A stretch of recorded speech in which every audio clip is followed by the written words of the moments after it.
30 raisons pourquoi Jésus doit mourir, votre podcast qui vous aide à entrer dans cette période pascale, à vous préparer à passer cette période indispensable et importante dans la dévotion et l'adoration.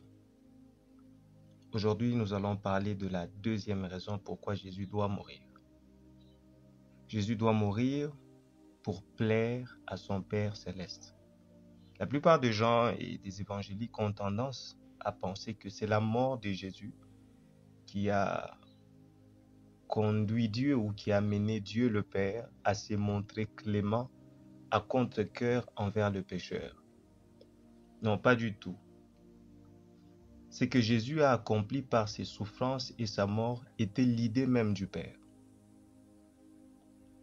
Ce que vous devez savoir, c'était une stratégie totalement époustouflante, mise au point avant la création du monde. Lorsque Dieu a conçu l'histoire du monde. C'est pourquoi la Bible parle du dessein de Dieu et de la grâce qui nous a été donnée en Jésus-Christ avant le temps éternel. 2 Timothée 1,9. Et ce plan de sauver l'humanité par la mort de Jésus a été établi par Dieu lui-même avant que le monde soit créé, avant qu'aucun humain ne puisse exister et qu'avant qu'aucun péché ne soit mentionné.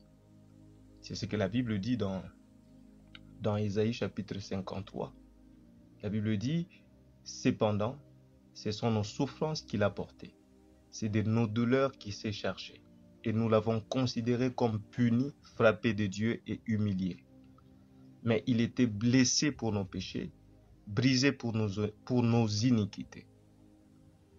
Le plus étonnant dans cette substitution de Christ au pécheur fut que l'idée venait de Dieu lui-même.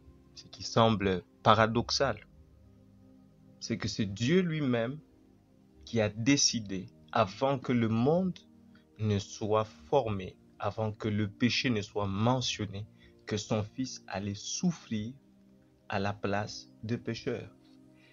Et en conséquence, Christ n'a obéi qu'au plan de Dieu.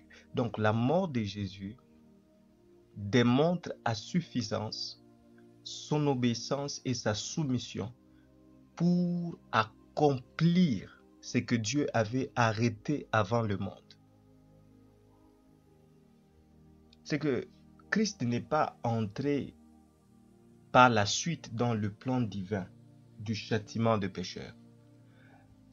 Ici, vous devez savoir et comprendre que la mort de Christ était déjà conçue et arrêtée dans le conseil divin avant que le monde ne soit façonné. C'est que Christ n'est pas le plan B par rapport à ce que Dieu avait prévu. Mais par conséquent, Christ, c'était le plan voulu de Dieu. Ça semble paradoxal, mais c'est ce que la Bible dit. Ésaïe 53, le verset 10 déclare « Il a plu à l'Éternel de le briser par la souffrance ». Regardez l'expression « il a plu ». C'est que la souffrance de Jésus, la souffrance de Christ, c'est pour plaire à Dieu. Mais attention, il ne faut pas prendre Dieu comme un manichéen, un être qui veut le mal des autres. Non, en fait, un sadique. C'est ça même le paradoxe du salut. D'un côté, la souffrance du Christ, comme on l'a dit, était pour détourner la justice de Dieu sur le péché de l'humanité. Donc, Christ en souffrant, c'est pour satisfaire la justice de Dieu parce que Dieu est juste.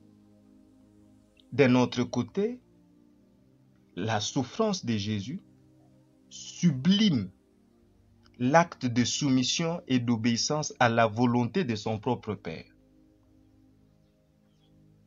C'est la raison pour laquelle la Bible dit, Christ nous a aimés et s'est livré lui-même à Dieu pour nous comme une offrande et un sacrifice de bonne odeur. Éphésiens 5, le verset 2. Donc, ici, j'aimerais que vous puissiez adorer Dieu pour le prodige sublime de son amour. Ce n'est pas un amour sentimental et romantique. C'est un amour qui n'est pas simple. Dieu fit l'impossible pour nous. Il déversa sa colère sur son Fils, le seul dont la soumission parfaite le rendait infiniment digne d'être épargné.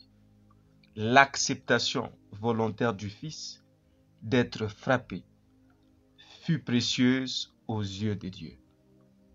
Celui qui subit la colère de Dieu était l'objet de son amour infini. Christ doit mourir pour plaire à Dieu.